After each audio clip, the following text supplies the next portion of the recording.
Hello বন্ধুরা, তো আশা করি তোমরা সবাই খুব ভালো আছো আর আমি অনেক ভালো আছি। তো ইতিমধ্যে তোমরা জেনেই গেছো যে আমার অ্যানিভার্সারি ছিল। তো সেই উপলক্ষেই একটি ভ্লগ আমি করেছি, সেটা তোমাদের সঙ্গে শেয়ার করছি। এটা হচ্ছে আমার অ্যানিভার্সারির আগের দিন, অর্থাৎ 14 ডিসেম্বরের ভ্লগ।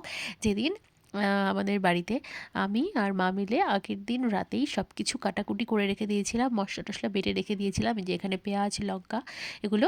আর এই যে এটা হলো পরের দিনের ভিডিও। পরের দিন সকালবেলা রান্না টান্না সেরে আমি আমার সমস্ত ঘর গুছিয়ে নিয়েছি, নতুন বেডশিট পেতে নিয়েছি, তারপরে সোফায় আমি নতুন ঢাকনা লাগিয়েছি। আর ওই দিকটা একটু ইগনোর করো, কারণ ওখানে আমি স্নানের পর যে জামা কাপড় পরবো সেগুলো রেখেছিলাম, তো ওই সাইডটা গোছানো হয়নি, কারণ গোছানোর প্রয়োজনও নেই, কারণ ওটা আমি পরবো। আর এটা হলো বাবা মায়ের ঘর, যেটাও আমি গুছিয়ে নিয়েছি। আর নতুন এখানে একটাও বেডশিট পেতে দিয়েছি। আর এটা হলো ভাইয়ের ঘর, সেটাতেও একটা নতুন বেডশিট পেতে আমি ঘরটাকে ভালো করে সাজিয়ে রেখেছি। আর এই হলো আমাদের বসার ঘর, মানে প্লাস খাওয়ার রুম। তো সেখানেও আমি সুন্দর করে সব কিছু গুছিয়ে রেখেছি। আর চলে এলাম রান্নাঘরে। রান্নার প্রিপারেশন আমি শুরু করে দিয়েছি, প্রায় তখন বাজে 11টার মতো। তখন থেকে আমি রান্নার প্রিপারেশন শুরু করেছি। তো এদিকে ডাল বসিয়ে দিয়েছি, আর এদিকে আমার বর বাজার থেকে মাছ মাংস আর সবজি নিয়ে চলে এসেছে। এই যে এখানে মাছ আর মাংস দুটোই রয়েছে, এগুলোকে এখন ধুতে হবে। আর মা সেন্টার থেকে আসলে আমরা দুজন মিলে এগুলো ধোবো। তো এই হলো প্রিপারেশন। আর এখানে আমি তখন তোমাদের দেখিয়েছিলাম যে ডালটা বসিয়েছি, তো ভেজ ডাল করব দেখে আমি সব সবজিগুলো ভেজে নিচ্ছি। আর এখানে ডাল মোটামুটি সেদ্ধ হয়ে গেছে, আমি ডালের মধ্যে টমেটো আর মটরশুঁটি দিয়ে দিয়েছি।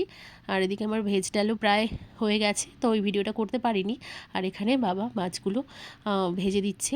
মাছ মা আর আমি মিলে ধুয়েছি, আমি মাছ ধুয়েছি, মা মাংসটা ধুয়ে দিয়েছে। আর এখানে মা আমাদেরকে কাটাকুটিগুলো করে দিচ্ছে, যত কিছু কাটতে লাগবে সেগুলো মা করছিল। তারপর এই যে রান্নাবান্না কমপ্লিট, দেখাচ্ছি তোমাদের কি কি রান্না হলো। এটা হলো চাটনি। তারপর এখানে দেখাচ্ছি, তারপরে এখানে মাছগুলো ভেজে রেখেছি, যে মানে সমস্ত মাছ রান্না করিনি। আর এটা হলো ভেজ ডাল, আর এটা হলো কাতলা মাছের কালিয়া, যেখানে ভেজ ডাল আর কাতলা মাছের কালিয়াটা আমি করেছিলাম, আর চাটনি আর মাটনটা বাবা করেছিল। তো তারপর হয়ে গেল প্রায় বিকেল। তারপরে স্নান টান সেরে সবাই খাওয়া দাওয়া করে সামান্য একটুখানি রেস্ট নিয়ে তারপর আমি চলে এসেছিলাম আমার রান্নাঘরে। এখানে আমি আলু পনির আর ফুলকপি দিয়ে একটি নিরামিষ তরকারি করব, তো সেটা করার জন্য আমি চলে এসেছি রান্নাঘরে। আর তার মাঝখানে আমাদের এই সুন্দরী চলে এসেছে, তাকে একটু খেতেও দিয়ে দিলাম। আর এখানে সন্ধ্যাবেলার পর এটা ফ্রাইড রাইস বানানোর ভিডিও আমি তোমাদের সাথে শেয়ার করতে পারিনি, মানে এতটা ব্যস্ত ছিলাম যে আমি ভিডিও করতেই পারিনি। আর এখানে আমি ফাইনালি রেডি হয়ে গিয়েছি। এটা হলো আমার বিয়ের বেনারসি, যেটা পরে আমি মোটামুটি একটু রেডি হয়ে নিয়েছি, কারণ একটু পর থেকেই সবাই চলে আসতে শুরু করবে। যদিও বেশি লোক নিমন্ত্রিত ছিল না, আমাদের ফ্যামিলি নিয়েই আমরা করেছিলাম। আর এই যে সবাই আসার পর আমরা এখানে দুজন মিলে কেক কাটছি। আর এই আমাদের সেলিব্রেশন। এখানে অনেক জোর করে আমার বরকে আমি পাঞ্জাবিটা পরাতে পেরেছি, কারণ ও পরতেই চায় না পাঞ্জাবি। তারপরে এই যে কেক কাটা শুরু হলো, কেক কেটেও ফেললাম দুজন মিলে। এরপর খাওয়ানোর পালা। তো এখানে রিবনটাকে সরিয়ে নিলাম, কারণ ওই চকলেটের স্টিকগুলো রিবন দিয়ে আটকানো ছিল, সেই কারণে।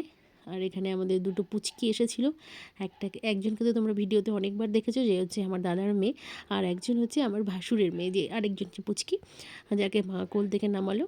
তো এটা দুজন মিলে শুরু করেছে দুষ্টুমি। তো এখানে আমি আমার বড়কে কেক খাইয়ে দিলাম, আর আরেকবার খাওয়ালাম, কারণ এক দিদি ভাই বলেছিল ছবি তুলবে, তাই।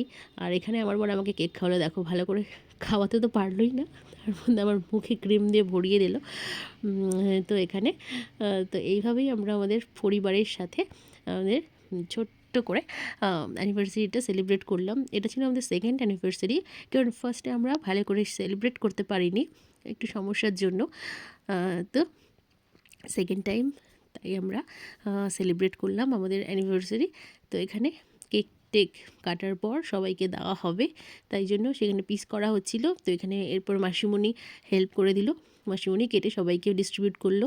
তো তারপর যারা যারা এসেছিলো সবার খাওয়া দাওয়া কমপ্লিট করে সবাই চলে গেল বাড়ি।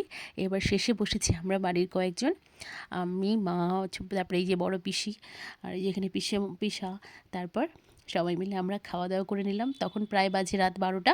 তো তারপরে আমাদের এই পার্টি শেষ হলো। আর এগুলো হলো কিছু সামান্য স্মৃতি, সেগুলো ছবি তুলেছিলাম। তো এই হলো আমাদের অ্যানিভার্সারি ছোট্ট ব্লগটি তোমাদের কেমন লাগলো আমাকে কমেন্ট করে অবশ্যই জানাবে। আজকের মতো টাটা, তোমরা সবাই খুব ভালো থেকো।